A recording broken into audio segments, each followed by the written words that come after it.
Assalamualaikum warahmatullahi wabarakatuh. Halo, kami dari kelompok 3 akan sedikit menjelaskan atau memaparkan mengenai materi mineral. Silakan disimak. Pengertian mineral. Mineral sendiri merupakan unsur kimia yang dibutuhkan sebagai nutrisi esensial oleh mikroorganisme untuk melakukan fungsi yang diberikan untuk hidup. Selain itu, mineral juga merupakan bahan anorganik yang dibutuhkan untuk proses kehidupan, baik dalam bentuk ion ataupun dalam bentuk elemen bebas. Mineral ini dapat diperoleh dari makanan, tetapi tubuh kita tidak dapat memproduksi mineral ya. Kemudian, berdasarkan jumlah yang dibutuhkan oleh tubuh, mineral ini dibagi menjadi 2 bagian, yaitu mikroelemen dan makroelemen. Pada makroelemen terdapat beberapa macam mineral, yaitu sodium, potasium, klorida, magnesium, fosfor, dan kalsium. Sedangkan pada mikroelemen terdiri dari beberapa bagian juga, yaitu besi, tembaga, zinc, iod, dan fluorida. Untuk kali ini, kita akan membahas mineral yaitu potasium, magnesium, kalsium, besi, dan zinc. Nah, selanjutnya yaitu fungsi mineral secara umum. Nah, mineral ini berfungsi dalam mempertahankan keseimbangan asam dan basa di dalam tubuh. Kemudian, mineral sendiri merupakan suatu komponen senyawa tubuh yang esensial yang digunakan sebagai katalis untuk reaksi biokimia di dalam tubuh. Kemudian, ia juga dapat digunakan untuk transmisi sinyal atau pesan pada sel saraf, kemudian membantu pertumbuhan jaringan tubuh, mengatur kontraktilitas otot, dia juga membantu produksi hormon dan memelihara keseimbangan air di dalam tubuh. Nah, mineral juga berfungsi sebagai kofaktor, di mana dia bisa sebagai katalis dan kadang untuk meningkatkan efisiensi enzim atau ATP pada Mg. Selanjutnya yaitu macam-macam mineral.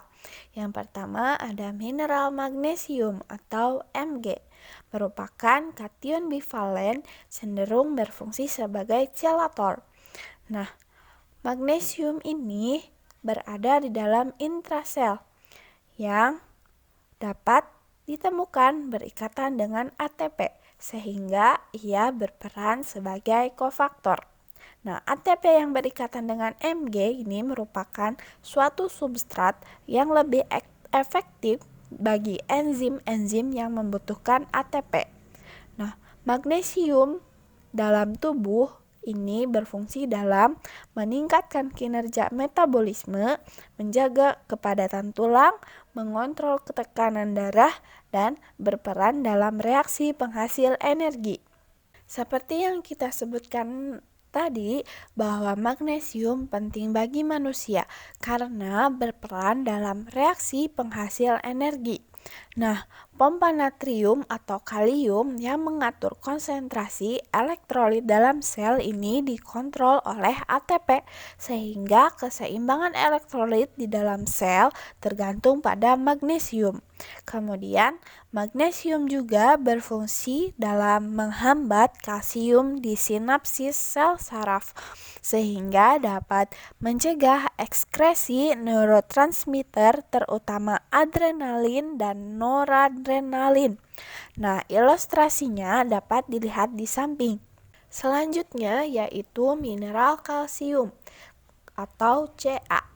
Kalsium sendiri merupakan mineral yang sulit diperoleh dari makanan kita sehari-hari. Nah, kalsium bagi tubuh berfungsi sebagai kontraksi otot, secondary messenger, kemudian pembentukan tulang dan otot, koagulasi darah, pemecahan glikogen, dan aktivator siklus Krebs. Seperti yang kita sebutkan tadi, bahwa fungsi kalsium yaitu dalam kontraksi otot. Nah, untuk melakukan kontraksi tersebut, otot membutuhkan ATP yang berasal dari miofibril. Nah, untuk menstimulasi terjadinya kontraksi dibutuhkan kalsium atau mineral kalsium tersebut. Selanjutnya yaitu mineral potasium atau kalium, merupakan mineral esensial dan banyak dikenal sebagai elektrolit. Ketika fungsi tubuh kita normal, ini bergantung pada konsentrasi K di dalam dan di luar sel. Nah, potasium juga berfungsi dalam menjaga potensial membran sel dan kofaktor enzim. Nah, dalam menjaga potensial membran, K kation utama di dalam sel dan N kation utama di luar sel. K di dalam sel 30 kali lebih tinggi dibanding di luar sel, sedangkan N di luar sel 10 kali lebih tinggi dibandingkan di dalam sel. Nah, perbedaan konsentrasi tersebut merupakan gradien elektrokimiawi membran atau disebut juga potensial membran. Nah, potensial membran penting dalam penyampaian sinyal untuk komunikasi antar sel-sel saraf. Seperti yang kita sebutkan tadi bahwa potasium merupakan dapat sebagai kofaktor enzim. Nah, contohnya yaitu pada piruvat kinase, yaitu berada pada metabolisme karbohidrat. Selanjutnya mineral besi atau Fe. Fungsi utama dari besi yaitu bergabung dengan protein dan tembaga sehingga membentuk hemoglobin. Nah, pada proses tersebut terjadi transport O2 atau oksigen dari paru-paru ke jaringan yang membutuhkan. Besi juga penting untuk pembentukan mioglobulin atau pengangkut O2 di dalam otot. Nah, besi terdapat di dalam bentuk Fe2 atau Fe3. Nah, di dalam tubuh ditemukan berasosiasi dengan protein. Selain itu, besi di dalam tubuh tersimpan dalam jumlah besar dalam protein atau disebut ferritin.